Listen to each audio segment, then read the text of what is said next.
That is the Zentangle that I made for my last video, and I just wanted to go back in time a little bit and talk about the step-by-step instructions for how we got there. So in the last video I showed that we start with dots, then we make a border, then we make a string, and then we start adding the patterns. But I want to dive in for this video and talk more about the borders and the strings. How do we do those? What are they? How do we do them? Welcome back to Mr. News Art Class. It's wonderful to see your smiling faces today. So here I have a blank tile, and the thing I always tend to start with is I like to make a dot in each corner. And those dots are going to help me decide where to put my border and how to make my border. The point of this is to make sure that we have just a little bit of space around the edge. We don't want to always leave, we don't want the border to be too close to the corners and the edges.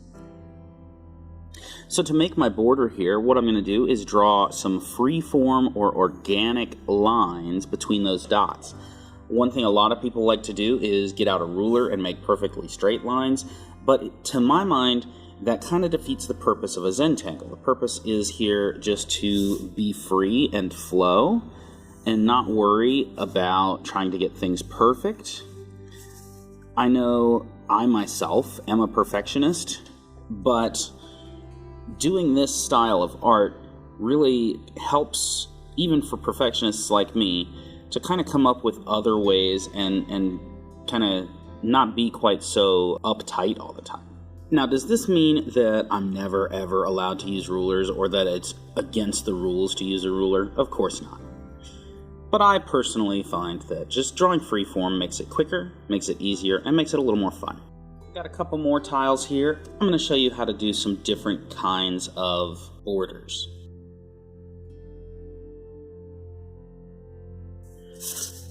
Boom, got dots started. Now, what if I do want straight-ish lines? Am I allowed to do that?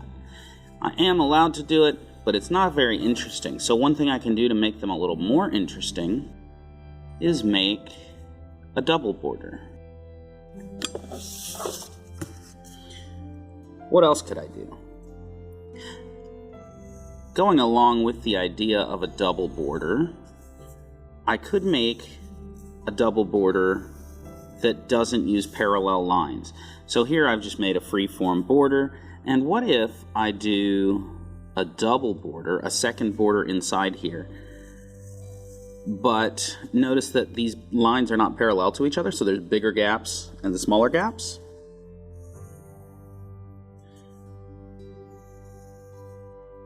That can be a fun way to make borders. Or, what if I want something to be outside the borders? So if I start with a border, and then maybe I want there to be something around the outside edges. Now here I'm doing this with a pencil. I could be doing this with my Sharpie or a pen to have a darker pattern in the border. A lot of people think, oh, with a Zentangle you have to leave the border completely white, but that's not quite true. I mean, you can do anything you want here. So if I wanted to make a border pattern, a pattern in my border, sure, why not? There. Or another type of border you could do is a combo of straight lines and wavy lines. Nothing wrong with that. Alright, so I've got a bunch of different borders here. What's the next step after you've made a border? It is to create a string. If I want to make a curvy string, it means I'm going to make a curved line across my page. Now notice that that line takes on the shape that a string would take if you just drop a string on your paper. What it does is it splits the square into two smaller pieces. Similar to a curving string, I could make a waving string. Here's how I would do that. I would make a wavy line.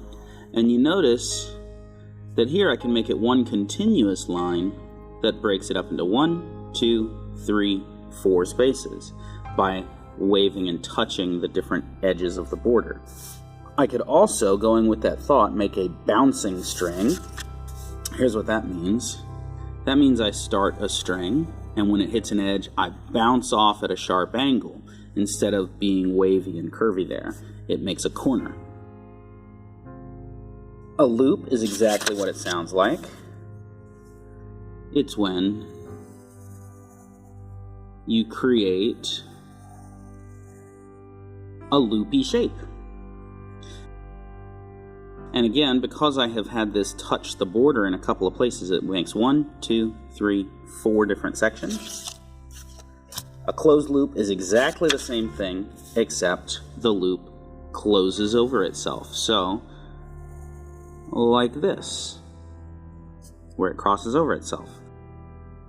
And that makes 1, 2, 3, 4, 5 little spaces. So that is how we start a Zentangle, and once you've got that done, you can start adding patterns to each of these little bitty spaces.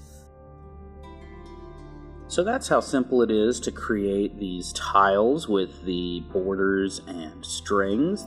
All that's left is adding patterns, which is a lengthy process, but I have tons of videos, I'll link them in the description, about how to draw different types of patterns. If you like this video, hit the thumbs up button down below, and don't forget to share it with your friends. Smash the subscribe button if you feel I've earned it, and share this video with your friends.